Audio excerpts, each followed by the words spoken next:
नमस्कार दोस्तों, आज हम आपको बताते हैं एक्सेल में कंडीशनल फॉर्मेटिंग। कंडीशनल फॉर्मेटिंग एक ऐसा टूल होता है जिसमें अच्छे से अच्छे डाटा को फिल्टर कर सकते हैं सही से। तो मैंने एक छोटा सा यहाँ पर डाटा ले रखा है और इसमें मैं आपको बताता हूँ कंडीशनल फॉर्मेटिंग का यूज कैसे करें।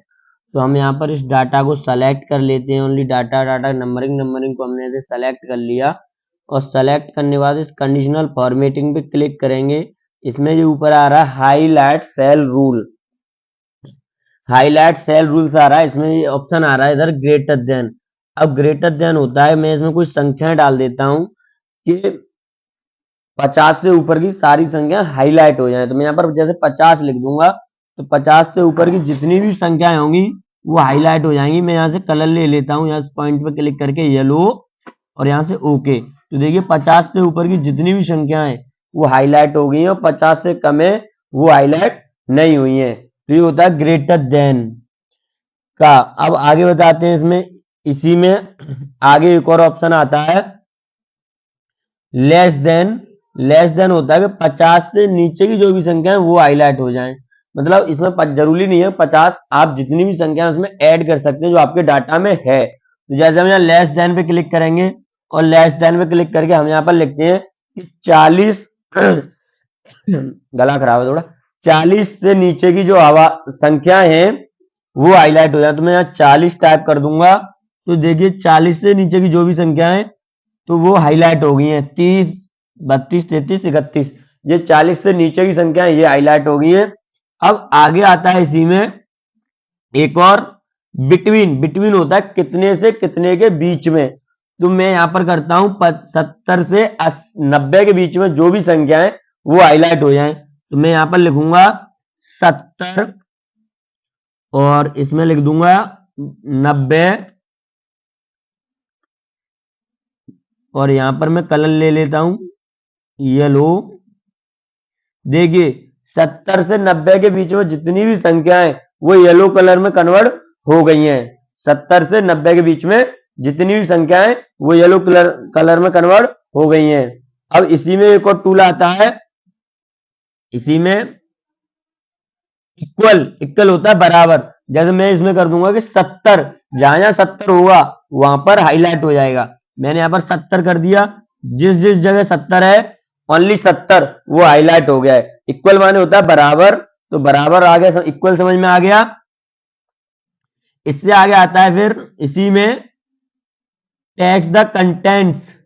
टैक्स द कंटेंट्स में होता है कि मुझे इसमें टैक्स द कंटेंट में मैं इसमें पास फेल को सेलेक्ट कर लेता हूं।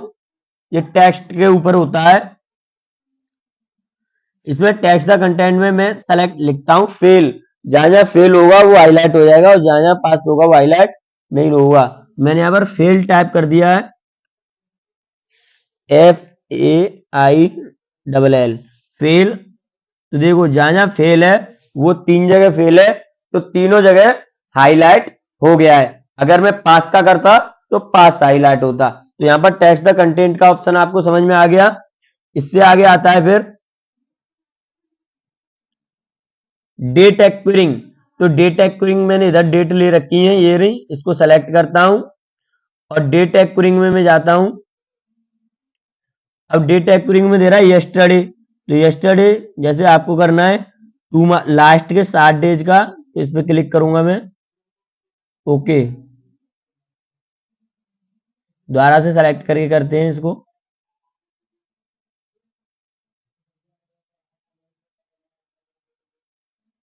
यहाँ से यस्टरडे टाइप करता हूं तो यस्टरडे। ये क्या है कि जो डेट है ना वो पिछले मंथ की है, इसलिए यहाँ पर डेट हम दोबारा डालते हैं इसको डिलीट करके। यहाँ पर मैं डेट टाइप करता हूं, आज डेट है हमारी,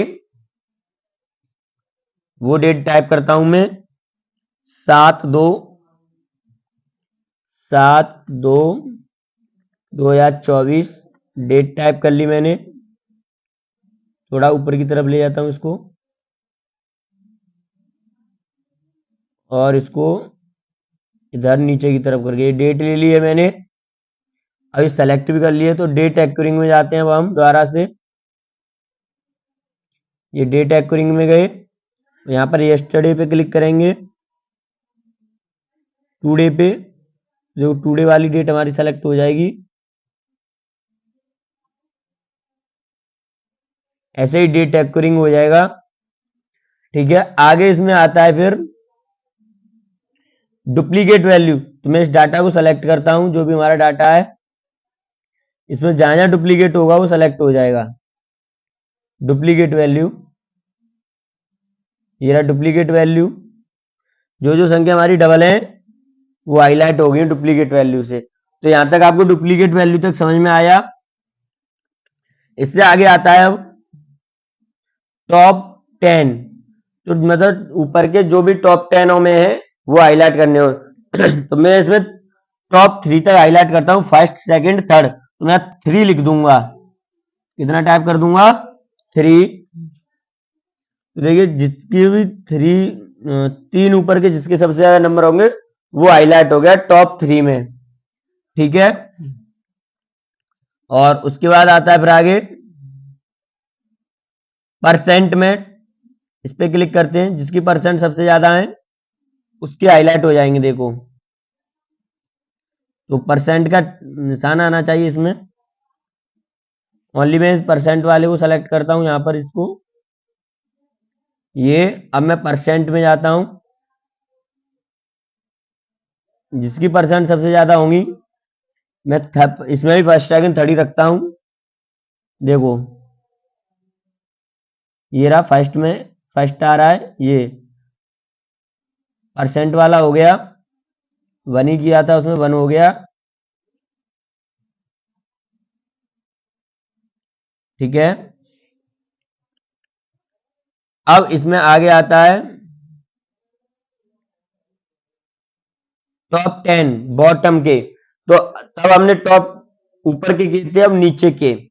ठीक है, जो मतलब फेल में होते हैं, जिनके सबसे कम नंबर होते हैं। तो टॉप 10 में मैं सबसे कम नंबर में तो इस डाटा को सेलेक्ट करता हूं। डाटा को सेलेक्ट करने के बाद अब टॉप बॉटम के लेते हैं नीचे यहां पर।